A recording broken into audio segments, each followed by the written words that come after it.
Double bag alert, double bag alert, double bag alert, folks. That's right, we got a loaded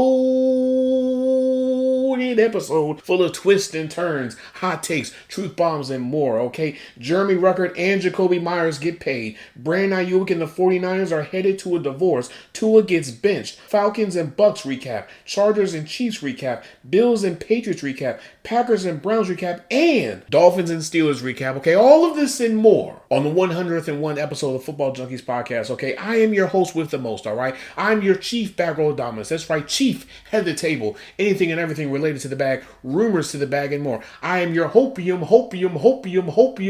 dealer. That's right, all the hopium that you need to make it through the last remaining games of the regular season. I am your guy, all right? I'm your GM who currently is not on a team right now, but don't you worry about it, all right? Don't you worry about it, because guess what? I am all these things and more. But most importantly, the most important thing that you must remember is I am your host, Kale. Buckle up. You're about to get a lot of truth bombs, hot takes, and everything in between. So guess what? On three, 1, 2, 3, let's lock in.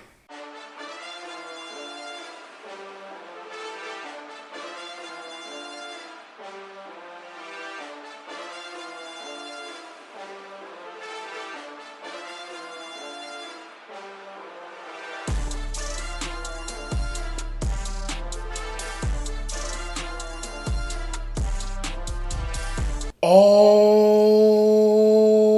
right, folks, let's get to the meat and potatoes of everything that is going on in the league right now. So, you know, when we have bag alerts, we got to get them out the way before we get into the good stuff, all right? So, Jeremy Ruckert, tight end for the Jets, inks a 2-year, $10 million deal. He'll be making $10 million a year. When we look at his stats from this season so far, 23 targets for 20 receptions, 152 receiving yards, 1 touchdown, and 7.6 receiving yards per reception. A proactive, team-friendly deal for a productive tight end. Although there is a lot of teams that don't like to do contract negotiations during the regular season, I feel like they should change that. And the reason why I say that is because whenever you have deals like this, it's better to hash them out during the regular season than to wait until the offseason. Because if you do that, sometimes a team may overpay for that player just because they either have them on their draft board or they were really interested in them.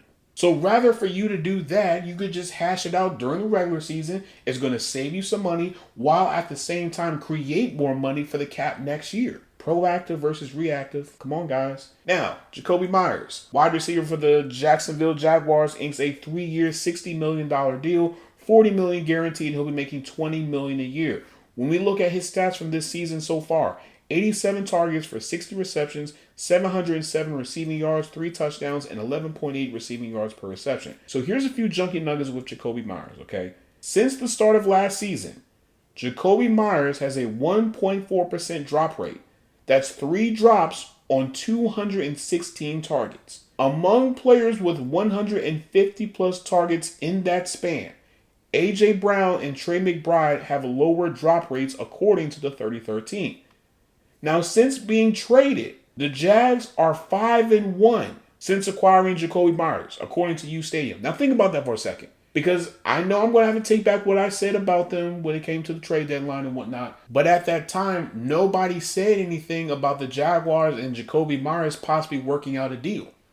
So this is a 100% curveball that I think nobody was expecting. But at the same time, I think the Jaguars realized that at some point, I think we need to hash out a deal now so that he doesn't hit free agency. Because they knew that if he hits free agency, he's going to get a big bag. Because he's been really productive since joining the Jags. Trevor Lawrence has actually looked good because of Jacoby Myers. Like, really think about that for a second. I'll be honest. I was wrong, and I'm probably going to be having a lot of apologies in this episode, so bear with me, okay? I was wrong about the Jags being losers for the trade deadline. You're getting a productive veteran wide receiver, you're pairing him with Trevor Lawrence, and it's working. And right now, the Jaguars are in a position where they could possibly get a high seed in the playoffs and possibly go on a good run. Now, am I saying they're going to go on the Super Bowl run or AFC Championship run? No. But what I am saying is this. This is what happens when you get ballers. This is what happens when you make that aggressive move to help out your quarterback. Because at that time, Travis Hunter was hurt. Brian Thomas wasn't playing his best ball. They let go of Gabe Davis. So they didn't have a lot of options. So making the move for Jacoby Myers has paid off. Now the question is, what are they going to do in the draft? But we'll save that for later because I have an idea that I'm going to probably start doing fairly soon. Stay tuned for that, all right? Now, with all that being said and done, this is a good deal. This is a pretty good deal. $20 million a year? I feel like that's perfect. I feel like anything over 25 was a reach. I think this is perfect. He liked the Jaguars and the Jaguars liked him. So, hey, who's really complaining, right? Now let's talk about Kyle Shanahan and Brandon Aiyuk because they're headed for a nasty divorce. And the reason why I say that is because a couple weeks ago, Diana Rossini and a few other reporters that follow the 49ers were reporting that the 49ers were going to void future guarantees for Brandon Aiyuk. So when that was announced, I'm thinking something crazy must have happened. And since then, nobody has really given a detailed response on why this is happening. But yesterday, Kyle Shanahan had to say this about Brandon Aiyuk, and I quote, "I didn't get to hang around Aiyuk much since he tore his ACL in Week 7 against Kansas City. We've been trying to get him back to our team since then and haven't been able to pull that off. Haven't totally had the opportunity to get him part of our team." This is what Kyle Shanahan said. This is not what I'm saying. This is what he said. "He has been extremely distant since he got hurt. Was hoping it would happen once he got healthy, but it never happened," end quote. And this is from Grant Cohn from Sports Illustrated, which, believe it or not, if you're a 49ers fan, you should probably follow him. Okay? Free promotion. Now, before I get into my opinion about this, we need to talk about the past so that we can catch everybody up, right? So in 2024, he signed a 4-year, $120 million deal, a $23 million signing bonus, $45 million guaranteed at signing, and $76 million in total guarantees. Now, according to SpotRack, the 49ers paid out $48.1 million of his contract for only 7 games, 25 catches across 2 seasons. Now, the 49ers have voided the remaining $85.1 million that is left on Brandon Aiyuk's contract. Now, if the 49ers release Brandon Aiyuk before June 1st and without a post-June 1st designation, the 49ers will take on $29.5 million in dead cap in 2026 with a loss of $14.1 million in cap, but frees up $41.7 million in 27. Now, if traded before June 1st, the 49ers would take on the same amount of dead cap as a release, which would be $29.5 million with a loss of $14.2 million in cap. Now, if designated as a post-June 1st, the 49ers will carry Brandon Aiyuk's $15.3 cap hit and then take on dead cap hits of $13.3 in 26 and $21.2 million in 27. Now, for those of you who don't know, a post-June 1st designation allows teams to release a player but not fully process the move until after June 1st. So my takeaway from this move is that the 49ers are done with Brandon Aiyuk. They've tried to reconcile with him. They've tried to make things work. They've tried to patch things up. And clearly, Brandon Aiyuk isn't satisfied. Why? I don't know. You literally held out the entire offseason into training camp looking for a contract. They were getting ready to trade you to Pittsburgh. They finally give you an ultimatum. Either you sign the contract or you're going to Pittsburgh. You finally sign the contract. And everybody is thinking all is forgiven. Water under the bridge, everybody is buddy-buddy. But that's not the case. Instead, there's more drama between Brandon Aiyuk and the 49ers. For all of you who wasn't following the Brandon Aiyuk saga, it was really nasty. There was a point in time where Brandon Aiyuk was wearing the wrong colored shirts and Kyle Shanahan approached him about it in a nice way. He didn't yell at him. He didn't cuss him out. He didn't expose him in front of everybody. He just walked up to him and asked him, "Hey, can you change your shorts? Because we're not wearing that color today. We're wearing this color today." And he caused a whole scene about it. And there were points in time where you can see that both Kyle Shanahan and John Lynch were heavily affected by this entire saga. Because that was the craze from the national media and the 49ers media. Everybody was asking the same thing. When is the deal going to get done? When is there going to be some resolution? And there was a point in time where Brandon Aiyuk was possibly going to be traded to the Steelers. Because originally it was the Patriots, it was the Steelers, and I think it was like 2 other teams that were really interested in trading for Brandon Aiyuk. There were teams that already had a contract in place. And all they had to do was just agree upon the compensation. And Brandon Aiyuk dragged his feet the entire time. Now, let's be honest here. I understand that when players are trying to get their money, a lot of times they got to get nitty gritty. They got to do the whole traditional, I got to delete everything off my social media. I got to change my profile picture to black. I got to have the hood on, in the corner somewhere, looking angry and disgruntled, looking like my stomach has been hurting for like 2 weeks or whatever. That whole shenanigan playbook that everybody plays, right? And, the 49ers have had problems when it comes to contract negotiations with their wide receivers. Let's look at Debo's situation, for instance. His was just as public as Brandon Aiyuk's. There were points where he was in the club somewhere and they had a sign up about him re-signing with the 49ers. He was like, nope, I'm not re-signing with the 49ers. So these are the things that continue to emerge with the 49ers, and the 49ers said, to hell with it. We gave you the money. We still want you here. We still love you. But what we're not going to do is deal with this bull. And that's exactly what they did, and I don't hate them for it. Now, it doesn't help that Brandon Aiyuk isn't saying anything about this. Now, if Brandon Aiyuk comes out and he, just spills out what happened and what led up to this decision, okay, I think people will have a different opinion about Brandon Aiyuk.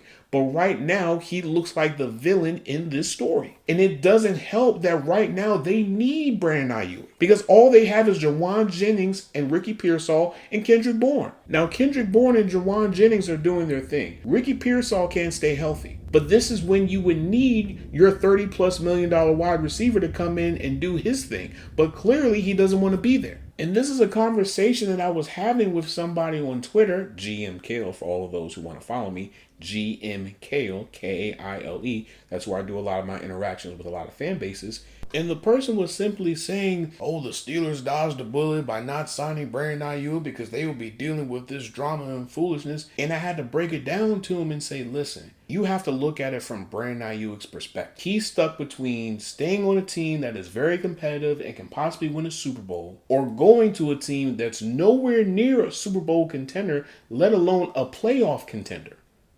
That's a difficult decision to make, especially when the 49ers said, we're not willing to meet the number that you want. And the Steelers said, we're willing to meet the number that you want. Now, depending on who you listen to and ask, most people are going to give you a different response about Brandon Aiyuk. Me personally, I just feel like he's conflicted. One minute he wants to do this, the next minute he wants to do that. I don't know what Brandon Aiyuk wants to do at this point. And if we can be honest here, I don't know if he really wants to play football anymore. His actions show that he's complacent with not getting the rest of his money. So if he's okay with that, cool. But if he does want to play, just know, any team that he goes to, they're going to lowball him. And they're probably going to make the contract heavy on the incentives. And they're probably going to make it to where, listen, any of those antics, you're gone. Or they'll just do what the 49ers did, which is we're just going to void your future guarantees if they give him that long of a contract. So I just think this is just a nasty situation. And I think this is just a lesson learned for the 49ers, because most likely what they're going to do from now on is not pay a boatload of money to wide receivers. I would have rather for them just move off of Brandon Aiyuk or just pick up his 5th-year option than to just go through what they went through with him. And in some ways, they went through a little bit of a tussle with Jawan Jennings as well, because he was looking for more money. And even then, his situation is worse because, for one, he's an older player. He's not a wide receiver 1 or 2. He's a 3 at best that sometimes can play the role of a 2. And his market value is not that strong. So if you're the 49ers moving forward, most likely you're just going to start drafting a boatload of receivers. Now, granted, next year, the wide receiver class is actually supposed to be really good. So if I'm the 49ers, I'm either drafting a left tackle or I'm getting one of those receivers. Specifically, one of those receivers from USC. That's what I'm doing.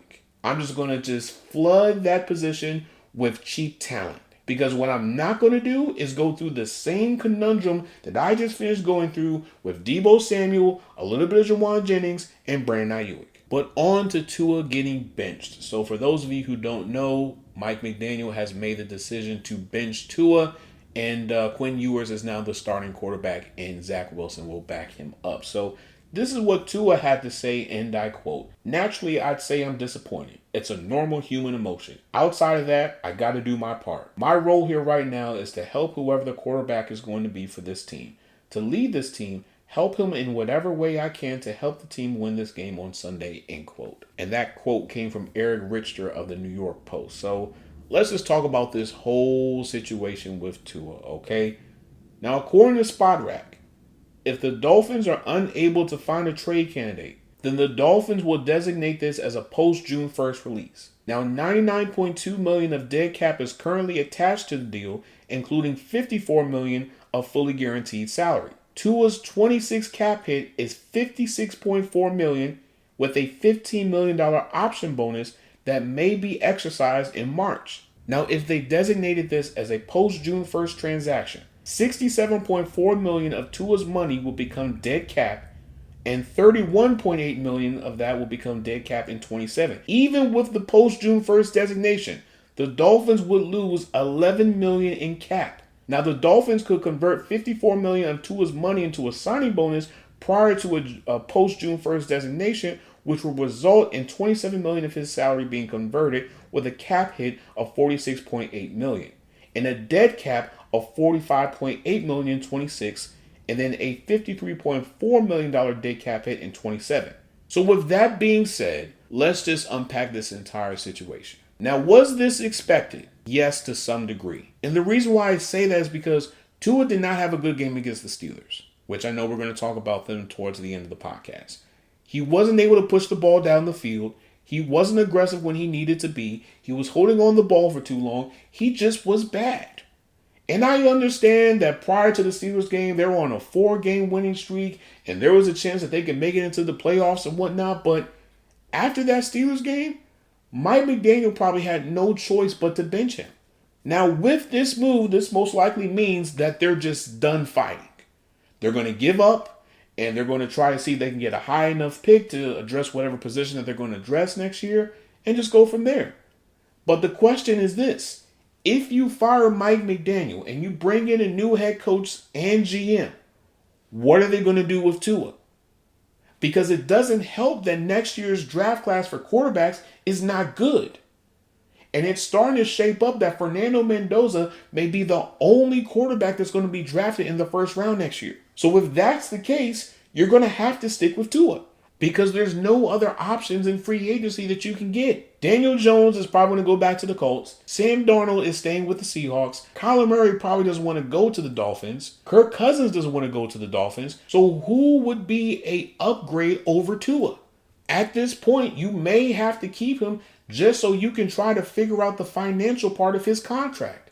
Because nobody is going to be trading for a quarterback who has an extensive injury history. You can see that his mechanics are off, and you can see that he is no longer the quarterback that he was just 2 years ago. No one is giving up a first, a second, a third, a fourth, a fifth, a sixth, a seventh. No one's doing any of that because it's pointless. And it also doesn't help that you're not going to have a lot of cap space next year as well. So you're really in a bad space. Now, you could probably move some money around, create some cap space because the cap isn't real and whatnot. I get all that, blah, blah, blah, yada, yada, yada. But the fact of the matter is this. What are you going to do with Tua? Can anything be salvaged with Tua? Is his hip injury starting to show its ugly face again with Tua? Because something is wrong with Tua. And it sucks because there's not a procedure or a routine or medicine or a workout or something different that can be done that can help Tua. So if you're the Dolphins, what are you going to do at this point? How are you going to sell this to a GM and a new head coach? How are you going to sell it that most likely you're going to have a quarterback who you can't get off of because the team decided to give him a stupid contract that, if we're being real here, he did not earn? Granted, I understand he was putting up crazy numbers, but you have to look at what he had around him. You had one of the best running back tandems at that time with Raheem Mostert and Devon Achane. You had Tyreek Hill and Jalen Waddle. You had Teron Armstead as your left tackle. So of course you were going to ball out. But since then, what have you done? Nothing. But if the Dolphins were to trade Tua, I think the number one question we need to ask is, what is Tua's market? Is it high? Is it low? Does he not have a market at all? What can you do to ease the pain with this process? Because it's going to be painful. And there's going to be a lot of people that are going to be leaving the Dolphins. I would not be surprised if Jalen Waddle actually gets traded next offseason. It's just a bad situation for everybody. And so if you're a team that needs a quarterback, like the Steelers, like the Jets, like all those other teams, is Tua on your radar? And if he is, what are you willing to give up to get Tua? Are you willing to take on the contract? Are you willing to give up a high pick to possibly acquire him? Do you have an infrastructure that is better than what he has with the Dolphins? These are the questions that need to be asked. Because right now, the league may view him as a backup. Or the league may just say, you know what? We're just done with Tua. And I can see why. You've had a lot of crazy head injuries. You have a bad hip. Your mechanics are off. Can't push the ball down the field. Your deep pass is gone. What do you have? What is something in his game that an offensive coordinator and a head coach can at least enhance? Because I would venture to say there's nothing. And this is no shot at Tua. I think Tua is probably a great person. But the fact of the matter is your production has declined. And now the Dolphins are probably trying to figure out, how do we get off of this contract? What are we going to do? Now, they could take the barbaric route and just take all that dead cap at one time and do what the Broncos did. Or you could try to divvy up and just take it on piece by piece by piece. Either way, you're going to feel the pain. But one more thing we need to talk about with the situation, then we'll get into the games. This somewhat proves the stereotype of what GMs are looking for when they're trying to get quarterbacks. And that is bigger body quarterbacks. Quarterbacks that are 6'2" and above, right? When you look at some of the greatest quarterbacks of all time, what is the one thing that they all have in common? They're big. And the reason why you want to get a bigger body quarterback than these smaller quarterbacks is because they're able to handle the blows that comes with the season. A smaller quarterback can't handle that. And if they do, they can only handle it for so much. There's a difference in a threshold of pain that Justin Herbert is able to take compared to a Kyler Murray or a Tua. And even if you do get a smaller quarterback, the best thing that you can do is to build an offensive line that is going to protect them. But the Dolphins were unsuccessful in doing that. And if we're being real here, the last few years was probably the best time that they actually made those investments. You drafted Patrick Paul, which actually looks like a pretty good tackle. You drafted Jonah Sevenaya. He looks like he's pretty good. You should have been doing that earlier on into this process, not doing it now because it's too late. But we'll talk about this more when the offseason arrives. So let's talk about the Falcons and Bucs. All right, so Kirk Cousins, 44 attempts for 30 completions, 373 passing yards, 3 touchdowns, 8.5 yards per attempt, and a 68.2 completion percentage. Bijan Robinson, 19 attempts for 93 rushing yards, 4.9 rushing yards per carry, 1 touchdown, and 3 rushes of 10-plus yards or more. Kyle Pitts, 12 targets for 11 receptions, 166 receiving yards, 3 touchdowns, and 15.1 receiving yards per reception. Baker Mayfield, 34 attempts for 19 completions, 277 passing yards, 2 touchdowns, 1 pick, 8.1 yards per attempt, and a 55.9 completion percentage. Bucky Irvin, 16 attempts for 60 rushing yards, 3.8 rushing yards per carry, and 2 rushes of 10-plus yards or more. Mike Evans, 12 targets for 6 receptions, 132 receiving yards, and 22 receiving yards per reception. So here's a few junkie nuggets. And there's a lot of junkie nuggets with this game. When operating in shotgun formation, Kirk Cousins completed 23 of 29 passes for 281 passing yards and 3 touchdowns. When passing over 2.5 seconds, Kirk Cousins completed 21 of 32 attempts for 300 yards and 2 touchdowns. His most passing yards on such throws since Week 5 against the Bucs last season, which he threw for 323 yards. When matched up against Kobe Bryant, Mike Evans hauled in 4 receptions for 102 yards on 5 targets, the 5th most yards a wide receiver has gained in a coverage matchup this season. Baker Mayfield has had fewer than 200 passing yards in each of his last 4 games, the longest streak in his career. This is the longest streak by a Bucs quarterback since Mike Glennon in 2013. Since their Week 9 bye, the Bucs have lost 4 of their 5 games. The Bucs were 5-1 in one-possession games before the bye and are now 1-2 in one-score games after the bye. James Pierce and Jalen Walker lead all NFL rookies with 6 and 5 sacks. The Falcons have 25.5 sacks by players under the age of 25 this season, which is 8.5 more sacks than any other team in the NFL. So the main takeaway from this game is that the Buccaneers have cooled. There was a point in time where I was considering Baker Mayfield as a potential MVP candidate. And since I made that claim, he's just declined. And I don't know if it's because certain people were hurt or the matchups, but this team as a whole is not the same team that we saw in the first 6 weeks of the season. And it's a little bit troublesome because the season is about to end. And right now, it looks like the Panthers are probably going to win the division, even though you were in pole position to win the division. Make it make sense. And another thing we need to talk about is these questionable plays. Specifically, Kyle Pitts' catch. Because that's considered a catch, but what Isaiah Likely did against the Steelers was not considered a catch. Make it make sense. 2nd and 10, 5 minutes and 12 seconds left. Mooney fumbles the ball, but it stays with Atlanta, even though there's multiple Buccaneer players around the ball. Make it make sense. Between that and the ticky-tack penalties, I don't know which one was worse. Because the penalties were really starting to irritate me. It seemed like almost every single time there was always a penalty, and it was always on the Falcons offensive line. Jake Matthews had a whole bunch of penalties. This person had a whole bunch of penalties. And I'm just thinking to myself, what are we doing? What are we doing? Can we at least get through one drive, one complete drive with no penalties whatsoever, please? But on a serious note, I think the Falcons are starting to see the return in drafting both pass rushers, which is very promising. However, I still believe that the price that they paid to acquire both pass rushers was a little bit too high.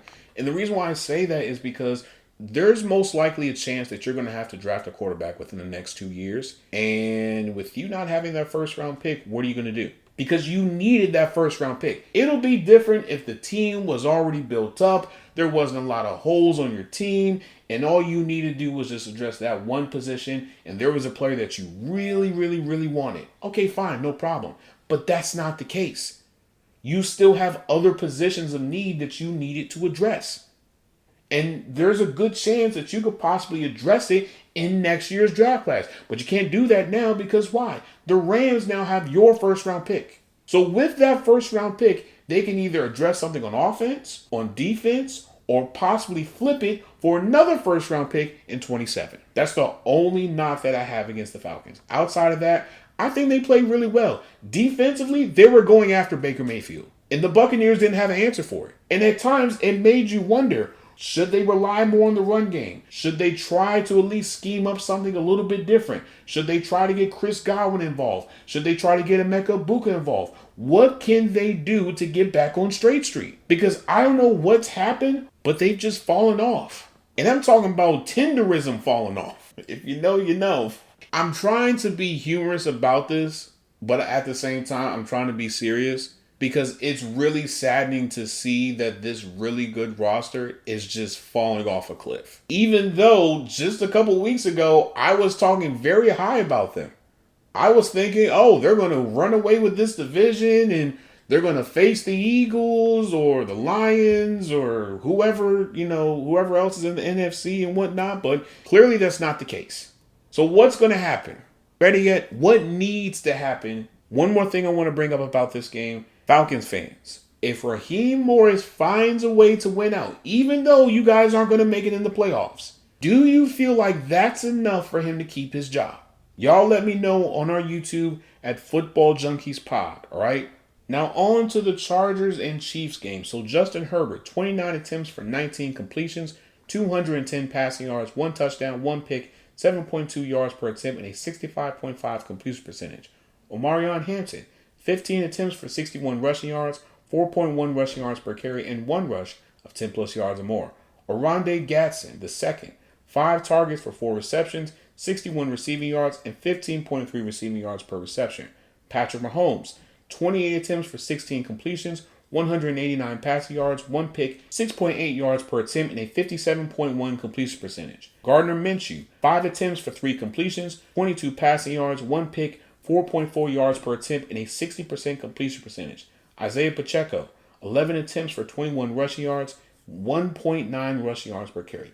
Yeah, that is horrible. Travis Kelce, 9 targets for 7 receptions, 70 rushing yards, and 10 receiving yards per reception. So here's a few junkie nuggets with this game. Patrick Mahomes was under pressure on 48.6% of his dropbacks against the Chargers, his second highest pressure rate this season. When pressured, Mahomes completed 4 of his 10 passes, which is 40%, for 53 yards and 1 pick while being sacked 5 times, the most in a game this season. Without being pressured, Mahomes completed 12 of 18 passes, which is 66.7%, for 136 yards. Justin Herbert was blitzed on 19 of 34 dropbacks, which is 55.9%, which was his second highest blitz rate he's faced this season. When facing the blitz, Herbert completed 10 of 17 passes for 101 yards, 1 touchdown, and 1 pick. Since 2019, the Chiefs generated their second highest blitz rate, generating 10 of 15 pressures. The Chargers defense generated pressures on 21 of 40 dropbacks,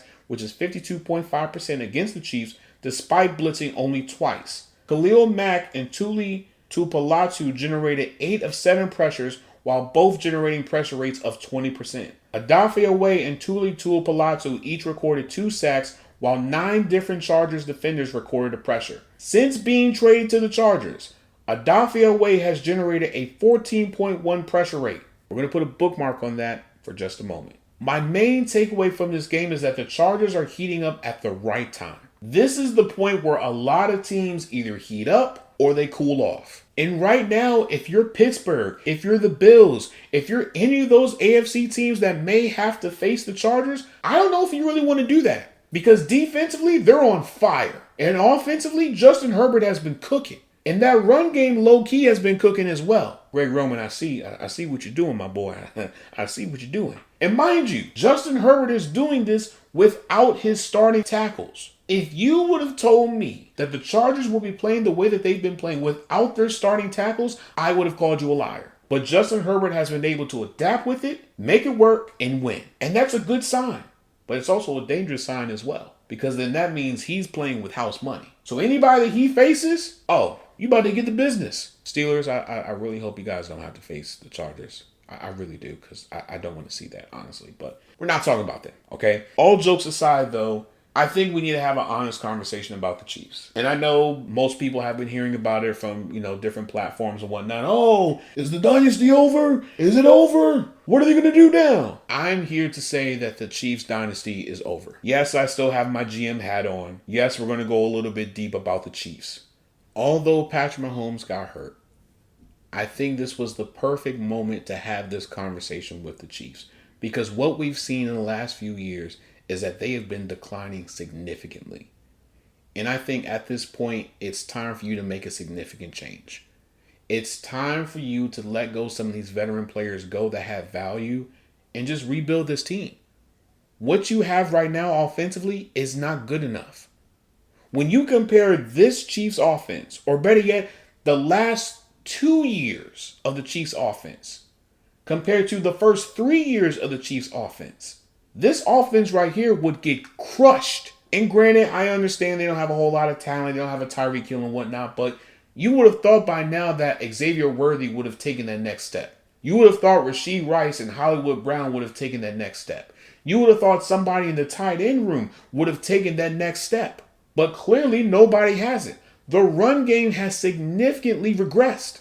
And so if you're management, it's time for you to let go some of these players. Now, me personally, I would venture to say you'll probably have to get rid of Chris Jones first. Now, I know, Chiefs fans, you're probably freaking out right now because of what I just said. You probably stopped listening to this podcast. And for that, I say thank you for listening to the Football Junkies podcast, okay? But on a serious note, I think you need to approach Chris Jones, and I think you need to ask him, would you be willing to take a pay cut? And if he says no, trade him. Because he still has value. Somebody would be willing to give up a first-round pick for Chris Jones. Somebody would be willing to give up a second or third round pick for George Karlaftis. Somebody would be willing to give you X amount of draft picks for some of these players. Your team needs to get younger and it needs to get cheap. Right now, according to Spot Rack, your free agents are Hollywood Brown, Elijah Mitchell, Jerry Tillery, Kareem Hunt, Brian Cook, Juju Smith-Schuster, Derek Nandi, Leo Chanel, Deion Bush,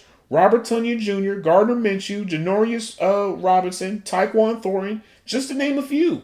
Now, granted, you are in a good position from a financial standpoint because you can still create cap space. So according to SpotRack, Patrick Mahomes right now carries a $78.2 million cap hit into next year. That's second only to Lamar Jackson, who carries a $80.7 million cap hit, which most likely is going to be adjusted. But the Chiefs can convert $54.5 million of his compensation into a signing bonus this March, freeing up $43.5 million of cap space for 26. That is the model that you want to do for a lot of these contracts. And you need to convince them by saying, listen, if you take this pay cut, we're going to be able to surround you guys with better talent so that we can continue to win. But we can't win if you guys are taking on a lot of money. And if they don't want to hear it, ship them off. Whoever is giving you the best offer, whether it be a divisional rival or not, ship them off. Because that's what you need to do at this point. Because what you have right now is not sustainable. The Broncos have finally catched up. They got their act together. The Chargers are starting to get their act together as well. There are other teams in the AFC that you are now going to have to worry about moving forward. So what are you going to do? Because the model that you have right now is not sustainable. Granted, you guys won a championship after trading away Tyreek Hill. Cool. But since then, this offense is not dynamic, explosive, or consistent. And another thing, you guys might need to bring back Eric Bieniemy. No disrespect to Matt Nagy, but brother, you are just absolutely atrocious. Like, this offense is just bad. You mean to tell me that Isaiah Pacheco was averaging 1.9 rushing yards per carry? This is no shot at Isaiah Pacheco.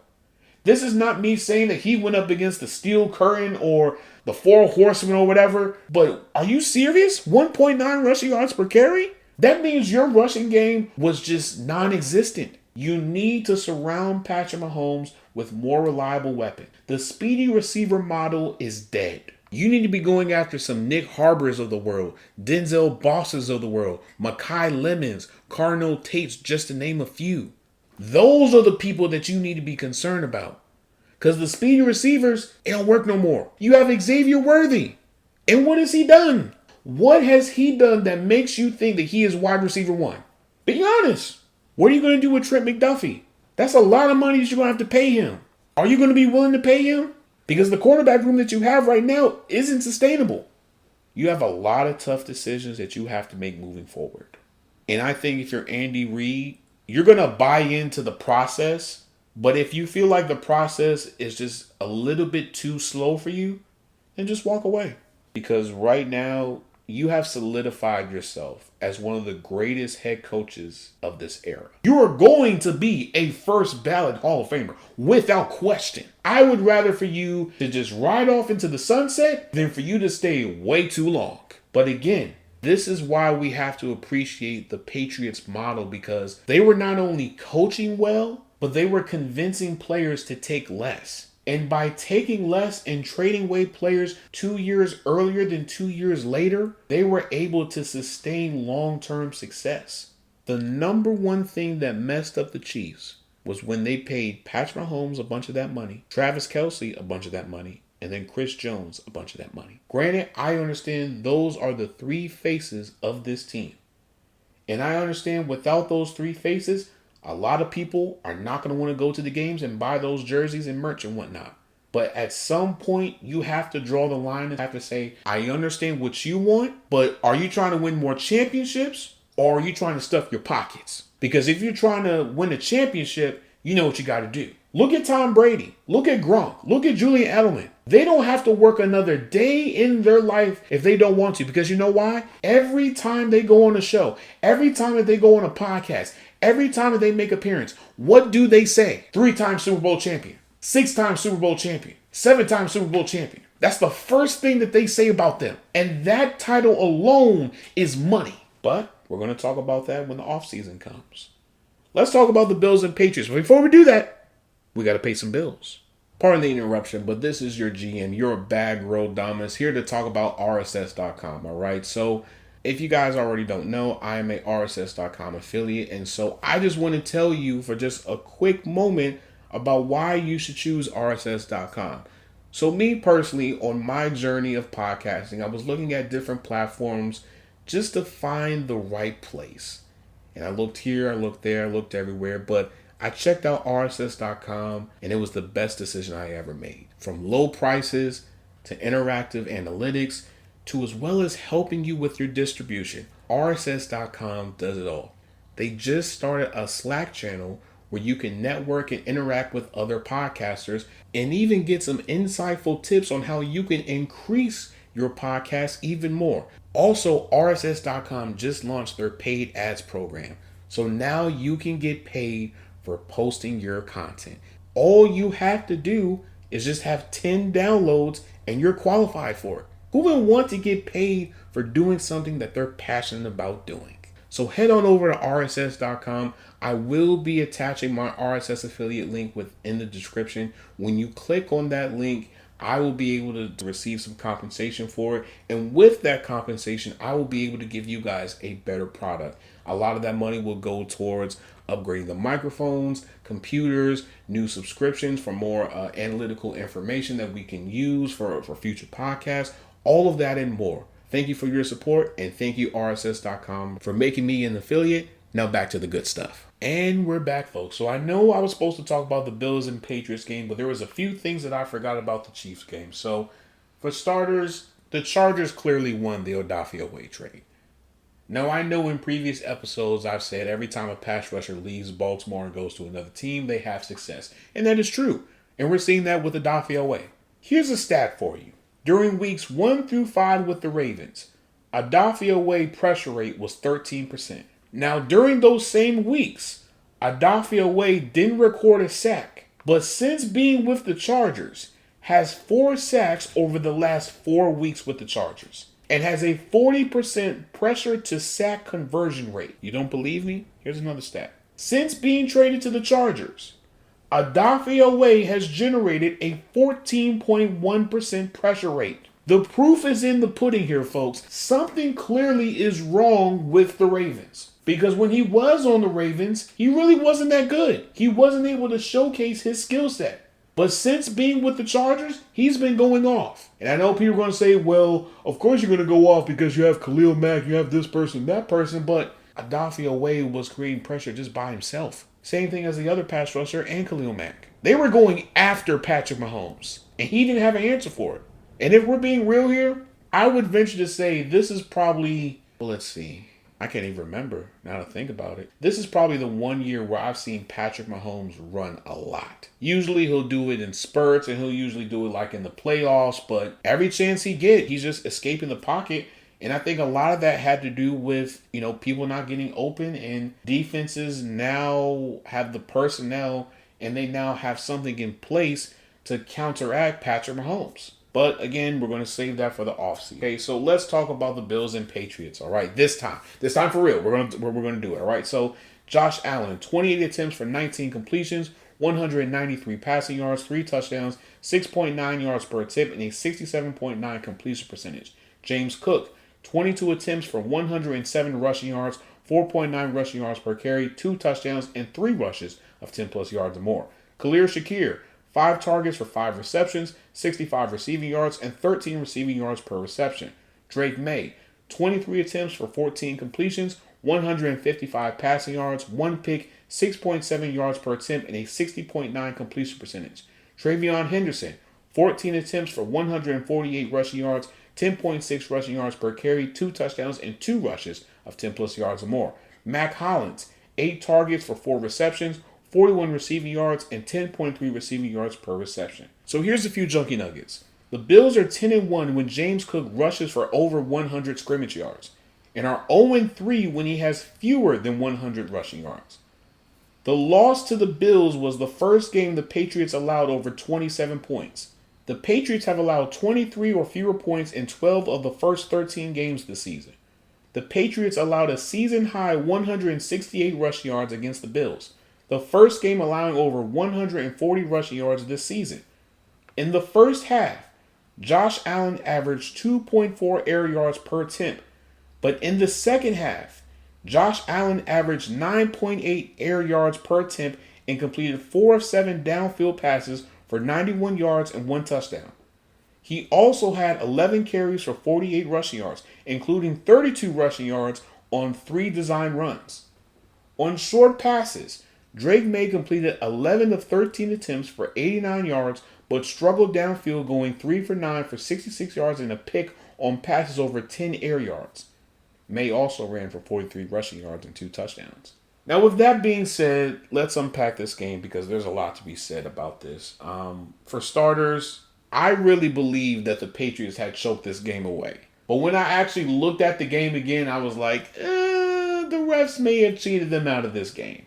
Perfect example. 3rd and goal, 3 minutes and 50 seconds left, James Cook rushing touchdown. Now, when you look at it, it looks like he's not in the end zone. It looks like he hasn't crossed the white line. But apparently, they ruled it a touchdown. Why? I don't know. Another example. 4th and 2, 11 minutes, 22 seconds left, 4th quarter. Josh Allen throws a deep pass to Khalil Shakir that they rule a catch, even though technically speaking, it probably should have been an interception. Or better yet, just replay the play. But outside of those 2 controversial plays, Josh Allen was cooking in the second half. 2nd and goal, 2 minutes left. Josh Allen throws to James Cook for a touchdown. 2nd and goal, 3rd quarter, 11 minutes, 35 seconds left. Josh Allen throws to Dawson Knox for a touchdown. 3rd and 7, the 3rd quarter, 10 minutes and 5 seconds left. Drake May is sacked by Matt Milano. 3rd and goal, 3 minutes and 50 seconds left. Well, actually, no, we just talked about that, actually, now to think about it. 3rd and goal, 10 minutes, 10 seconds left, 4th quarter, Josh Allen to Dawson Knox. 2nd and 1, 6 minutes and 53 seconds left. 4th quarter again, James Cook rushing touchdown. Now, in between all this, Travion Henderson runs for a touchdown and extend the lead, and Drake May, catches up with him one down. Ooh, it's a great thing, it's a great thing. But I'm listing off those plays because I believe that those plays were the turning points of this game. Because once Josh Allen started cooking, the Patriots defense didn't have an answer for it. And mind you, they wasn't doing anything spectacular. They were doing the same thing. He was passing the ball well. They were running the ball well. And Josh Allen was just being Josh Allen. But my thing is this. Why did you stop running the ball like how you did in the first half? Because in the first half, you ran 33 plays for 285 total yards, 11 passing attempts for 9 completions, 108 passing yards, 22 rushing attempts for 177 rushing yards, 3 touchdowns, and 16 first downs. Now in the second half, you ran 18 total plays, 100 total yards, 12 attempts for 5 passing completions, 47 passing yards, took 3 sacks, 1 pick, and 3 rushing attempts for 69 rushing yards, 1 touchdown, and 3 first downs. What happened? And I don't want anybody to say, well, they got this person or that person on the that defense for the Bills really isn't that good. They just clamped you down. They made adjustments. They figured out what you were going to do, and they took it away. And they dared you. And if you're the Patriots, that has to leave a bitter taste in your mouth because you had the lead. The game was yours. All you had to do was maintain the lead. All you had to do was continue to run the ball, but you didn't want to run the ball. Why? I don't know. So now you've given the Bills a glimmer of hope. Now am I saying that the Bills can face the Patriots in the playoffs and possibly beat them? At this point, anything is possible. With the Chiefs being eliminated from the playoffs, this is basically open season for any team. Anybody that you feel like could make a run this year, this could be their year. But I will say this. If Josh Allen doesn't make it to the Super Bowl this year, there is no excuses. I don't care what any Bills fan says. I don't care what any Josh Allen fan says. I don't care what you pull up. There is no excuse on why they shouldn't be in the Super Bowl this year. Because they are in the prime position to do it. You don't have to face the Chiefs this year. The only other team that you really have to worry about is the Broncos. As long as you don't have to go to Denver. As long as you don't have to go to LA. As long as you don't have to face the Texans again. You're good. But let's talk about the Packers and Broncos. So Jordan Love, 40 attempts for 24 completions, 276 passing yards, 1 touchdown, 2 picks, 6.9 yards per attempt, and a 60% completion percentage. Josh Jacobs, 12 attempts for 73 rushing yards, 6.1 rushing yards per carry, 1 touchdown, and 2 rushes of 10 plus yards or more. Jaden Reed, 6 targets for 5 receptions, 55 receiving yards, and 11 receiving yards per reception. Bo Nix, 34 attempts for 23 completions, 302 passing yards, 4 touchdowns, and 8.9 yards per attempt, and a 67.6 completion percentage. R.J. Harvey, 19 attempts for 65 rushing yards, 3.4 rushing yards per carry, and 1 touchdown. Courtland Sutton, 10 targets for 7 receptions, 113 receiving yards, 1 touchdown, and 16.1 receiving yards per reception. So here's a few junkie nuggets. Prior to Week 15, Jordan Love had only threw 4 picks. When Jordan Love throws 1 or fewer picks, the Packers are 9-1-1 and 7-0 when Jordan Love doesn't throw an interception at all. Jordan Love faced pressure on 52.2% of his dropbacks, the highest pressure rate of his career as a starter. Now, when facing this pressure in the first half, Jordan Love completed 8 of 11 passes for 119 yards and 1 touchdown while not taking a sack. In the second half, Jordan Love completed 2 of 8 attempts for 28 yards, 1 pick, and took on 3 sacks. Bo Nix faced zone coverage on 89.2% of his dropbacks, the 3rd consecutive game he's faced zone at a rate above 89%. Now, when facing zone coverage, Bo Nix completed 21 of 30 passes for 267 yards, the 2nd most of his career. The Packers were in 12 personnel on 25.4% of offensive plays, which is 16 out of 63, averaging 9.4 yards per play. The Packers accumulated 150 total yards, including Josh Jacobs' 40-yard touchdown run, Luke Musgrave catching 4 of 6 targets for 52 yards, and John Fitzpatrick catching 3 of 4 targets for 18 yards. My takeaway from this game is that the Broncos can go toe-to-toe with any AFC or NFC opponent. And the reason why I say that is because every time Jordan Love made a play, Bo Nix responded. And he didn't just tamper down. He increased as the game continued. And as the game continued for Jordan Love, he decreased. Now, is that because he threw picks? Is that because he got sacked? Who knows? But Bo Nix showed that he can go toe-to-toe with the best of them. And mind you, the Broncos was really beating the Packers in the air. It wasn't on the ground. The Packers secondary allowed 302 passing yards. I feel like that's a bigger story to talk about than Micah Parsons tearing his ACL. Now, granted, I understand that with Micah Parsons being out for the rest of the year, their Super Bowl chances are basically slim to none. But come on. The Broncos were shutting down Micah Parsons. He wasn't doing anything. They were double and triple teaming him every single time. And it worked. So if you're the Packers, what do you do at this point? Because Rashawn Gary can't just do it by himself. And there were a lot of times where the Packers secondary just gave up a crucial play for no reason. And it really didn't make any sense.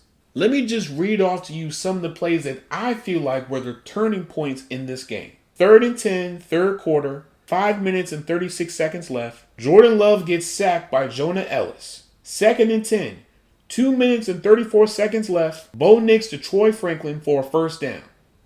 1st and 10, 1 minute, 7 seconds left, 3rd quarter. Bo Nix to Marvell Mims for a first down. Parsons also got hurt on that play as well. Prayers to him. 2nd and 15, 6 seconds left, 3rd quarter.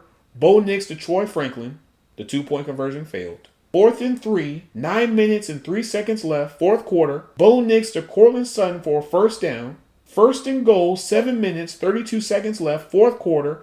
R.J. Harvey's rushing touchdown. 2nd and 8, 6 minutes, 37 seconds left, 4th quarter. Jordan Love throws a pick to Riley Moss, even though the pass was intended to Dontavian Hicks. 2nd and 8, 3 minutes and 56 seconds left, 4th quarter. Jordan Love gets sacked by Tillman. 4th and 10, 2 minutes and 33 seconds left, 4th quarter. Jordan Love gets sacked again, but by Nick Bonito and Zach Allen. 4th and 1 minute, 15 seconds left, 4th quarter. The Packers stuffed the Broncos. Okay? So now you're thinking, what's going to happen? 4th and 15, 50 seconds left, 4th quarter. Jordan Love throws an incomplete pass. As I just said, as the game continued on, the Broncos became more relentless in trying to go after Jordan Love. And they were successful. Nick Bonito, Zach Allen, Jonah Ellis. I can continue to go down the list. All of those guys was creating a lot of pressure on Jordan Love. And at the same time, that secondary was able to hold their own against the Packers receivers. So I think with the Packers having a leaky secondary and their offense having to rely on Jordan Love having a perfect game and not throw any picks, I just think right now they're not in a position to compete for a Super Bowl. I think if they did this again in the Super Bowl, I think it would have been the same outcome, which is the Broncos beating the Packers. Because I feel like defensively, they know when to turn it on and turn it off when it comes to blitzing. And they have the line that is able to create pressure from multiple players. It's not just coming from one player. You have to worry about Nick Bonito, Zach Allen, Cooper. You have to worry about Jonah Ellis. You have to worry about Roach. You have to worry about every single one of those guys. You have to worry about Hufanga. You have to worry about Dre Greenlaw. They were playing a physical brand of football that as the game continued, the Packers weren't able to match their physicality. And it got to a point where Jordan Love just looked demoralized because there was nothing else that he could do. And I don't blame him for it. Because again, you're going up against the best defense in the entire league. And I dare anybody to say otherwise. I'm going to ask this question again. If you're the Packers, do you still believe that you are playoff contenders despite losing Micah Parsons? Do you still believe that you can make it to the NFC Championship? Do you believe that this season is a waste no matter the outcome of the rest of the season? You guys let me know in the comments on our YouTube, Football Junkies Pod, all right? Football Junkies Pod. I really want to have an honest conversation with you guys. I really do. I look forward to the conversations. I'm not somebody that's just going to ignore what you have to say. I value each and every one of your opinions. Regardless if I feel like it's wrong or indifferent, I value your opinion. This is how we have honest conversations about teams and players and games and, all those different things. But let's talk about the Dolphins and Steelers, okay? So Tua, 28 attempts for 22 completions, 253 passing yards, 2 touchdowns, 1 pick, 9 yards per attempt, and a 78.6 completion percentage. Devon Achane, 12 attempts for 60 rushing yards, 5 rushing yards per carry, and 1 rush of 10-plus yards or more. Devon Achane again, 6 targets for 6 receptions, 67 receiving yards, and 11.2 receiving yards per reception. Aaron Rodgers, 27 attempts for 23 completions, 224 passing yards, 2 touchdowns, 8.3 yards per attempt, and an 85.2 completion percentage. Kenneth Gainwell, 13 attempts for 80 rushing yards, 6.2 rushing yards per carry, and 1 rush of 10-plus yards or more. DK Metcalf, 3 targets for 3 receptions, 55 receiving yards, 1 touchdown, and 18.3 receiving yards per reception. So here's a few junkie nuggets. Tua finished with an average time to throw of 3.36 seconds. The first game of his career with a time to throw longer than 3 seconds. Tua completed 4 of his 6 dropbacks over 4 seconds for 60 yards, 1 touchdown, but faced 10 pressures, which is 30.3% if you want to do pressure rate, right? And took on 4 sacks. The first time Tua has faced double-digit pressures in a game since week 5. Between the numbers, Aaron Rodgers finished 17 of 18 for 173 yards, recording a 94.4 completion percentage, his highest in a game since week 14 of the 2016 season. On 30 pass blocks, Dylan Cook didn't allow a single pressure at left tackle. Dylan Cook faced Bradley Chubb on 18 matchups. Bradley Chubb's most pass rushes against a blocker without generating pressure in any game since 2018. In their last 2 matchups following the bye, the Dolphins have primarily used zone coverage on over 80% of opponents' dropbacks. When playing zone defense before the bye, the Dolphins allowed 4.5 yards per play and held opponents to a 40.8% success rate. Now, before we get into all the games and whatnot, I just have one thing to say. And this is directly at Andrew Filipponi and every single personal axe grinder that had something negative to say about Mike Tomlin. You thought I wasn't going to say something, but I am going to say something. Because all of you fools, I was going to use another word, but I'm not going to use that word. All of you fools was saying, Mike Tomlin needs to be fired. Mike Tomlin's gotta go. He's an embarrassment to the Pittsburgh Steelers. He's wasting the prime years of our great players. He's gotta go. He's gotta be fired. Well, he's in pole position to win the division. He beat the Ravens in Baltimore. And now there's a chance that he could beat the Lions as well. And if he beats the Lions, that makes it much more easier for him to win the division. So again, you guys put the cart before the horse because of your personal feelings about Mike Tomlin, because you guys don't like Mike Tomlin, because you're just so tired of seeing him be successful and seeing him persevere through all the crazy things that has happened within the last 5 years.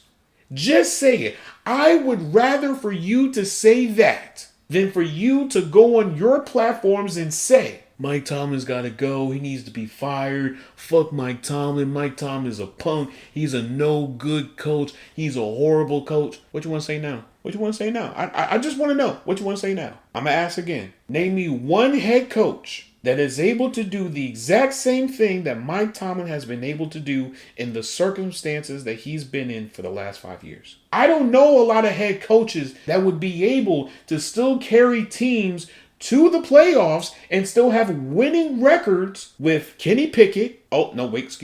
Lenny Pickett, okay? Justin Fields, Russell Wilson, Mitchell Trubisky, Aaron Rodgers, and Mason Rudolph. He has been successful with all of those quarterbacks, and with Matt Canada, and with Arthur Smith. And another thing, I was wrong about Aaron Rodgers.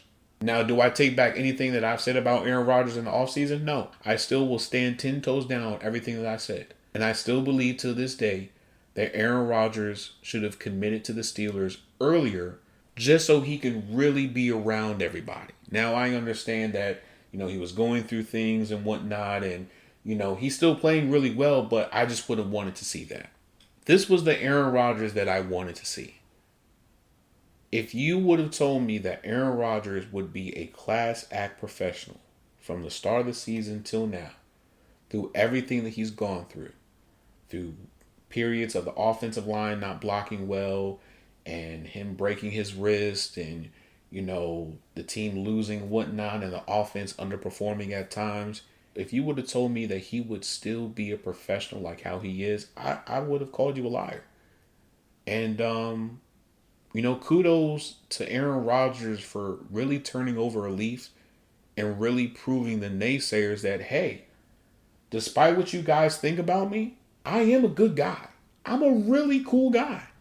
And I appreciate that.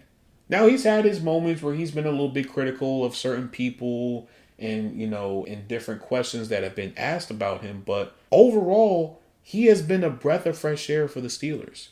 And he's been a light to these younger players on the offense. And I think that's great. Now, would I like to see, him and Pat Freiermuth to connect a little bit more? Of course. But I'm not going to nitpick. But since we're talking about Pat Freiermuth, I would like to see Pat Freiermuth be used in a unique way like how Jonnu Smith is used. That play when Jonnu Smith was lined up as a running back and he rolled out and he rushed it in for a touchdown, I would like to see Pat Freiermuth do it. I believe he can do that. You got to scheme something up different with Muth, man. I know he can do something special. You just got to give him a chance. Give him a chance. But on a serious note, we knew that the Dolphins' win streak was going to end with the Steelers. We knew that at some point, the Steelers were going to flip a switch and they were just going to end whatever little hope that the Dolphins had. Now, granted, in the first half, they were playing real physical ball. They was hitting the Steelers. But then the Steelers responded with more physicality. Jalen Ramsey was getting the sack. This person was getting the sack. They was just everywhere. And the Dolphins didn't have an answer for it. And then Tua was holding on the ball for far too long. He wasn't able to push the ball down the field.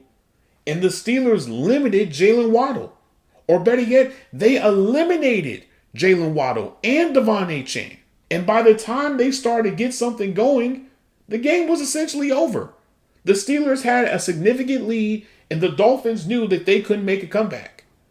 And I think with the offense not being productive with Tua, I think that probably opened the door for Mike McDaniel to possibly consider making a change at quarterback. Because as of right now, you're eliminated from the playoffs. So you have nothing to fight for. So at this point, all of your starters, just count them out. Bring on some of these younger players. Let them start and play significant snaps on Sunday just to see what you have in them and just go from there. Because at this point, Minka is probably going to be gone. A lot of those defensive players are going to be gone. So just accept your losses. It was a good run, but it's just time for you to admit your faults, admit that you guys weren't going to go that far, and just admit that this entire Tua remodel experiment was a failure. And I understand that Mike McDaniel's number one priority the minute that he was hired by the Dolphins was to refine and to rebuild Tua and whatnot, but it didn't work. You guys did it the wrong way.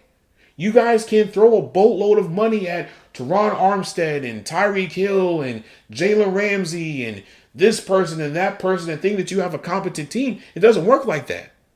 Because when you guys was putting up 70 points on the Broncos and you was just super fast and you was just putting up these crazy numbers against all your opponents, that all stopped when you went to Kansas City. Because they beat you over the head. So if you're Mike McDaniel, at this point, you have to admit that you probably bit more than what you can chew with this whole Tua situation. And I think it's just best that you go into a more productive and better situation than what you have right now. Because staying with the Dolphins is not going to help you. All it's going to do is just ruin your reputation. Same thing with Anthony Weaver. Same thing with any of those veteran players. I would rather for you to go on a more competitive team and possibly win a championship than for you to be on this team and you guys don't go anywhere. Because let's be honest, a majority of the people that is on this team right now are most likely going to be moved fairly soon. But I'm going to end this episode here. If you guys like what you're listening, please make sure you guys leave a 5-star review on anywhere and everywhere that you listen to podcasts, okay? We are available on Apple, Spotify, and anywhere else that you can listen to podcasts, all right? But if you want to find those other places, you go on Google, type in rss.com, Football Junkies Podcast. It should be the first link. You click on that, and it'll give you an option to listen to the podcast through whatever internet browser that you're using. Now, they have different sites and whatnot, so, just choose whichever one you want to, okay? Now, for my YouTube people, like, share, subscribe, turn the notification bell on, leave a comment down below. Let me know your thoughts on anything and everything that I have discussed on this episode. Am I right? Am I wrong? What are your thoughts? Please let me know. I want to have a debate. I want to have a conversation. I'm not going to be somebody that's going to say, you're wrong. You don't know what you're talking about. I know more than you because I have access to certain things that you don't have access to. No, I don't. I'm not going to be that person, okay? Now, when you go on our YouTube, Football Junkies Pod, there is a link tree. When you click on that link tree, it'll take you to anywhere and everywhere that we have Football Junkies content. All right, now for my TikTok people, Football Junkies Pod. I was going to continue to post clips from Gut Check Time, but I'm not going to do that. I'm going to post some other clips from other more recent episodes, okay? Just so you guys can be more enticed and, we can have more debates about certain things on what I said about this podcast, all right? Now, for my Instagram people, Football_Junkies Pod, all right? Football_Junkies Pod. Junkies Pod is not what? It is together, not spaced, okay? It is together, not spaced. Football_Junkies Pod. Now, for my Blue Sky people, GMKale. GMKAILE. It's the same thing with Twitter. GMKAILE. As always, I hope I give you guys the fix that you guys need. I love you guys. I appreciate you guys so much. Thank you guys for listening to the best football podcast that you can listen to on a week-to-week, day-to-day basis. As always, this is your GM Kale signing out. Peace and love. Later, guys.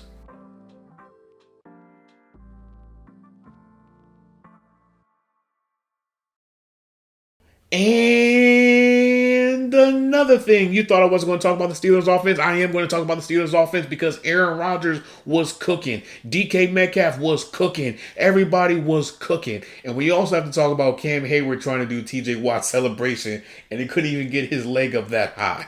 But we'll probably talk about it on another episode. So, as always, I love you guys. I appreciate you guys so much.